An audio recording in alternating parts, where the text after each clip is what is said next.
Hi, welcome. Enjoy the content, subscribe and turn on notifications.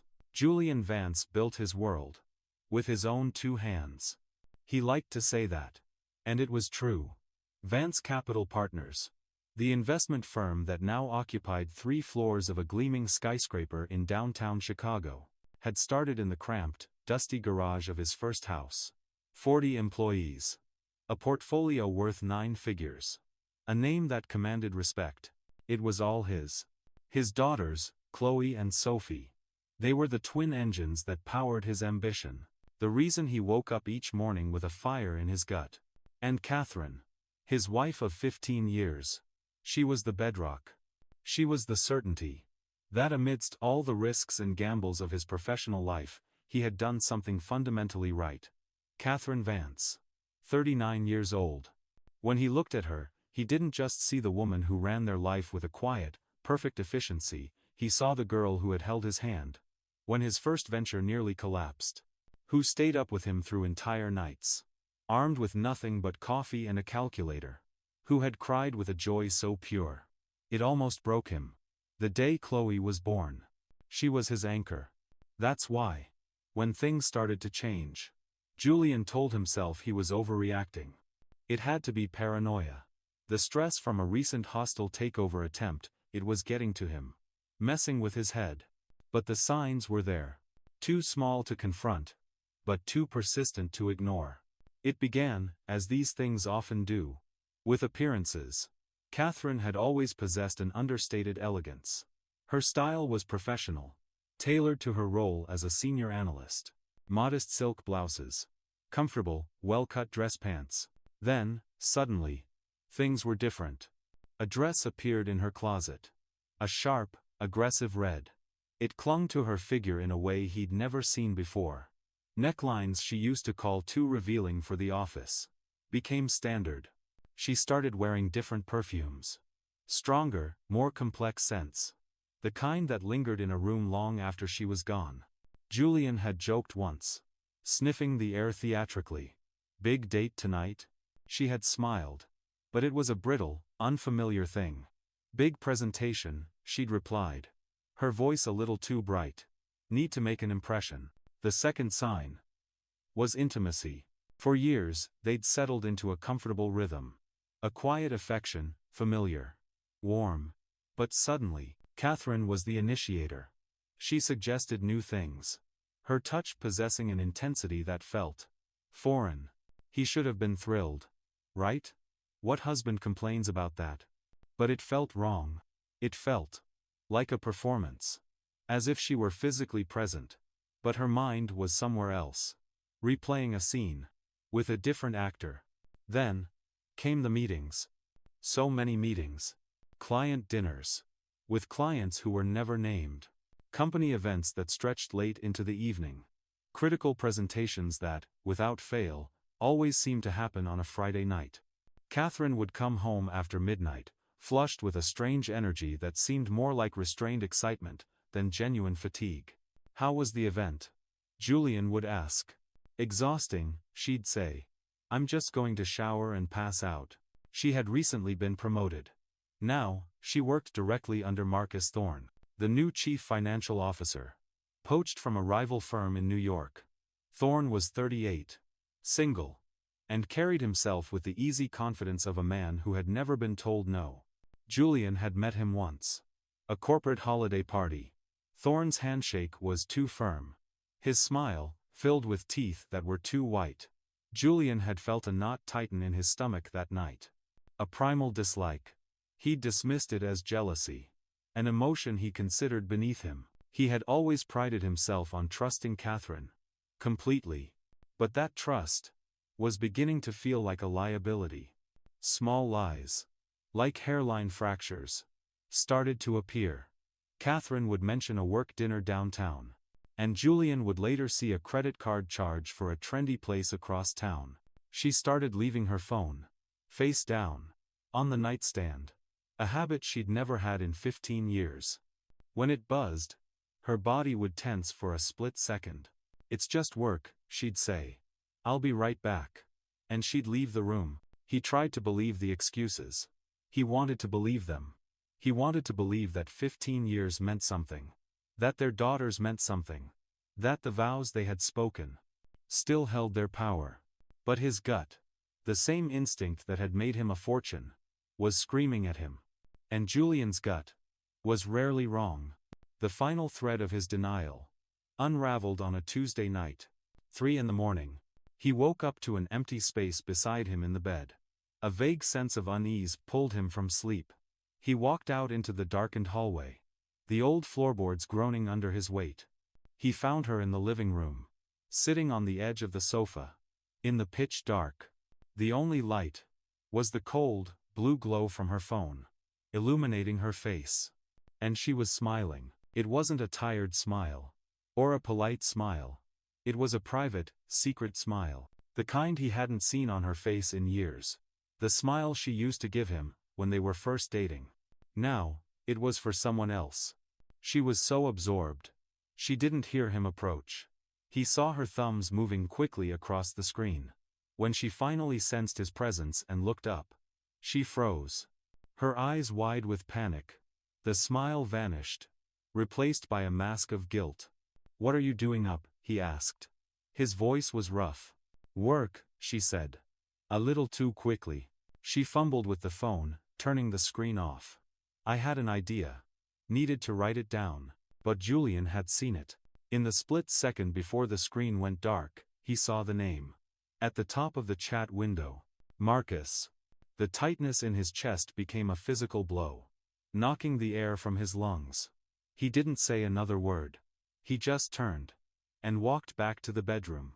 The image of her smile burned into his mind. He lay in bed, staring at the ceiling, listening to the sound of his own heart pounding. She didn't come back to bed for another hour. 15 years of trust, gone, evaporated in the blue light of a phone screen at 3 a.m.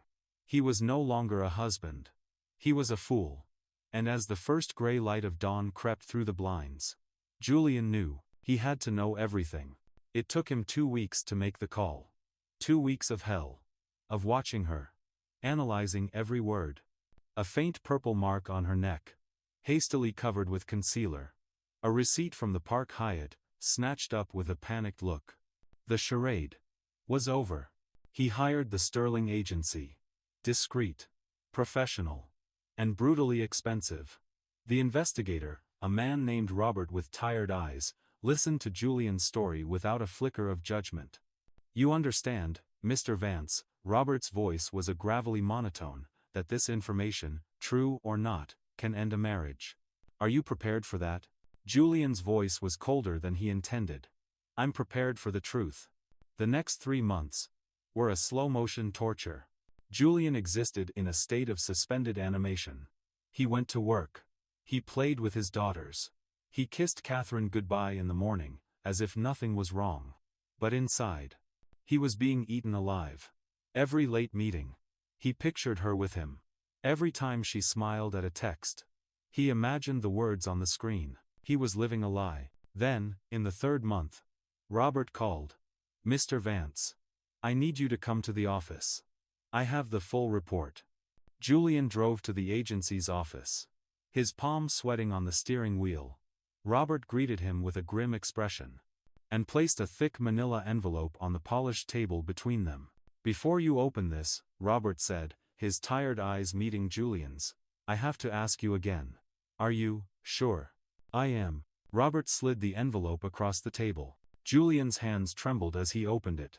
The first thing he saw was a photograph.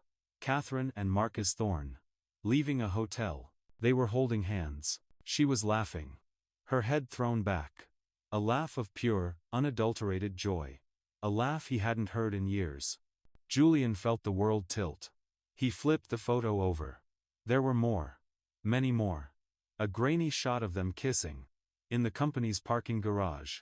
Their silhouettes, moving together, behind the curtains of a hotel room window. And there was something else in the envelope. A small USB drive. "Audio recordings," Robert explained quietly. "Text messages. It's all admissible, Mr. Vance. Should you need it." Julian took the envelope and walked out in a daze. Catherine was at swim practice with the girls. He had 2 hours. Alone. He locked himself in his study, plugged the drive into his laptop, and pressed play. The digital evidence was worse than the photos. Watching her laugh with him, touch his arm with an easy intimacy that should have been his alone. That was a special kind of hell. There was a clip of them at a bar. He heard Marcus whisper something in her ear. And he watched his wife close her eyes and bite her lower lip. A gesture of pure arousal. A gesture that was once only for him. The audio clips were daggers. Her voice, clear as day, "I know this is wrong, Marcus. But when I'm with you, I feel alive again." And the text messages. The final, brutal blow. "Can't wait to feel you again.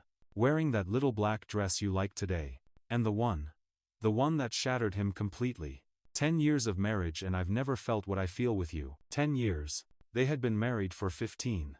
In her mind, the last 5 years of their life together, they didn't even count. Julian sat in the dark of his study until the sun went down. When he heard her car in the driveway, he shut the laptop, locked the evidence in his desk, and went downstairs to have dinner. That night in bed, she touched his chest. He felt a wave of nausea. "I'm tired," he said, turning his back to her. She sighed. "You're always tired lately." He closed his eyes, fighting the urge to scream. But raw, chaotic anger was not enough. He needed a plan. Over the next 2 weeks, Julian became a strategist in his own war. He had Robert find their routine. Every Friday night. 8 o'clock. Genevieve's, an upscale French restaurant. Julian marked the date. Friday, April 15th. Judgment Day. He printed the photos, transcribed the texts. He had the divorce papers drawn up, ironclad. On Thursday, he called the restaurant, posing as Marcus's assistant. He confirmed their table, and booked one for himself, right next to theirs. Friday arrived. At 7:40 that evening, Julian walked into Genevieve's. He took his seat, and ordered a 15-year-old single malt scotch. The irony was bitter. At 8:05, they arrived. He saw them through the window. Marcus opened the car for her. She smiled at him, that secret, radiant smile. They walked in, holding hands. Catherine looked happier than he had seen her in years. He heard her touch Marcus's hand. "I'm so happy when I'm with you." They toasted.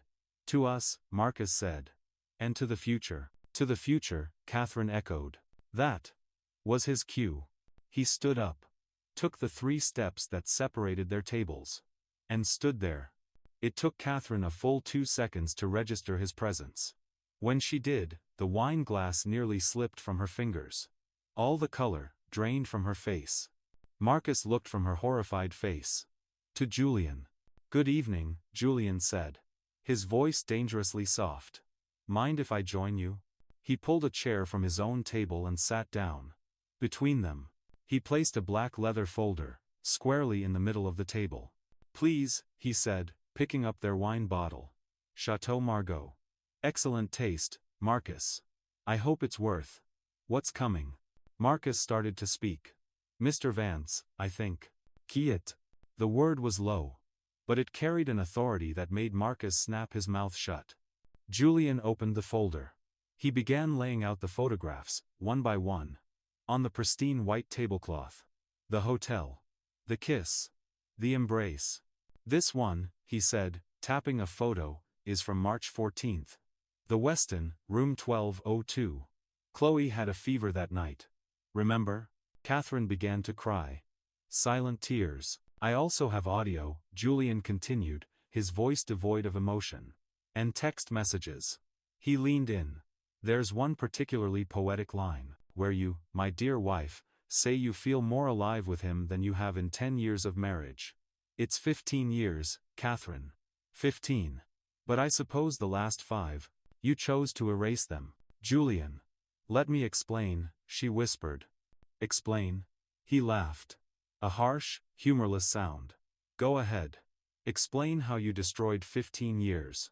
Explain how you kissed me in the morning, and met him in the afternoon. Please. I'm fascinated." Marcus started to stand. "This is ridiculous." "Sit down." The command was like steel. "If you get up tomorrow morning, Your wife will receive a copy of this entire folder. Oh, yes. I know all about Jennifer. In Boston. Imagine her surprise. Marcus Saturday. Julian pulled the final set of papers from the folder. The divorce agreement. Catherine. I've already signed. You're going to sign them. Now. Julian. Think of the girls, she pleaded. I have thought of the girls. His voice finally rose, cutting through the restaurant's hum. Every eye was on them. I have thought of them every single day. For the past 3 months. While you were busy blowing up this family. He pushed the pen and papers towards her. Sign them. She looked at Marcus. A desperate, pleading look. But Marcus was staring at his lap. Calculating his own escape. Wait, she whispered, the pen hovering over the paper. Give me a week. Just 1 week. To talk. To explain. Julian stared at her. At the woman he had loved more than life itself. He should have said no. He should have forced the signature and walked away. But 15 years is a long time. The memories. They have weight. 1 week, he said finally. His voice flat. You come home. You stay in the guest room. At the end of the week. You sign the papers. The only difference is that maybe. I listen first. He stood up. Collected his folder. 1 week, Catherine. He walked out of the restaurant without looking back. He got in his car. Drove 2 blocks. And pulled over into a dark, deserted side street. And only then, alone in the silence, did Julian Vance finally let himself break. The house became a mausoleum.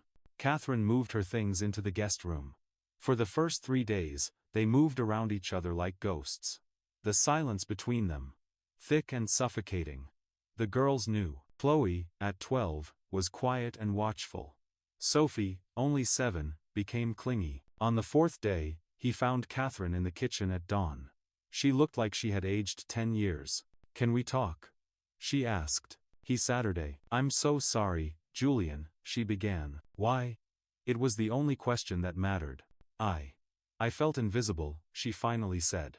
You were always so busy. Consumed by the firm. And then Marcus came. And he saw me. It felt good. To be seen again. So this is my fault, he stated. No, she cried. It's my fault. I made the wrong choice. So instead of talking to me. Julian snapped, you decided to sleep with your boss. She flinched. Was it worth it, he asked. His voice cold. Destroying our family, hurting our children. For a man who is married himself? She went pale. Married? You didn't think I'd confront you without knowing everything? Jennifer Thorne. A literature professor in Boston. I believe they're trying for a baby. The final illusion. Shattered.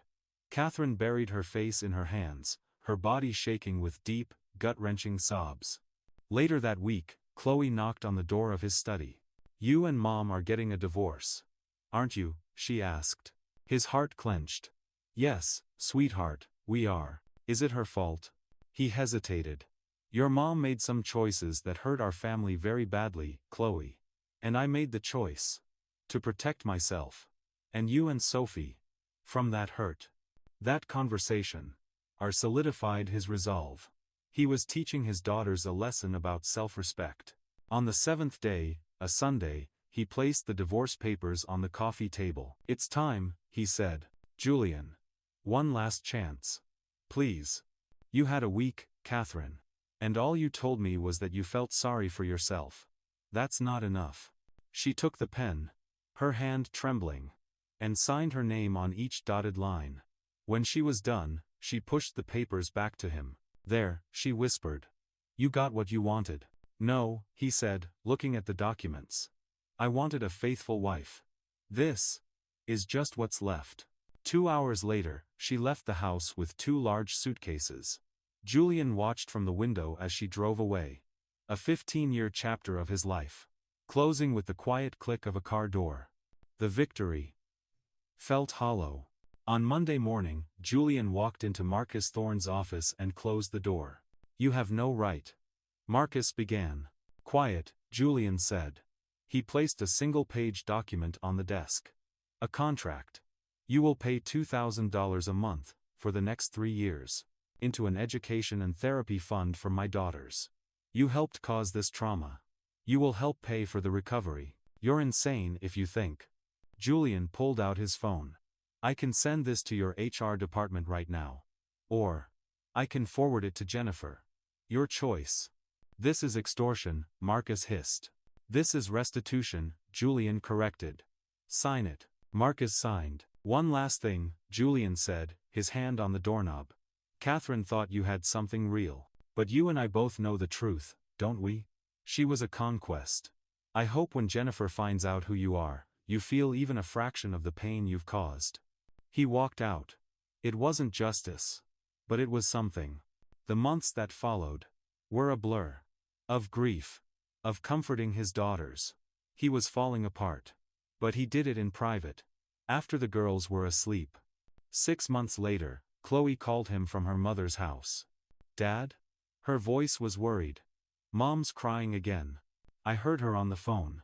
She said that Uncle Marcus went back to his wife for good, and that he hasn't called her once since you two split up. Julian closed his eyes. He expected to feel satisfaction. Revenge.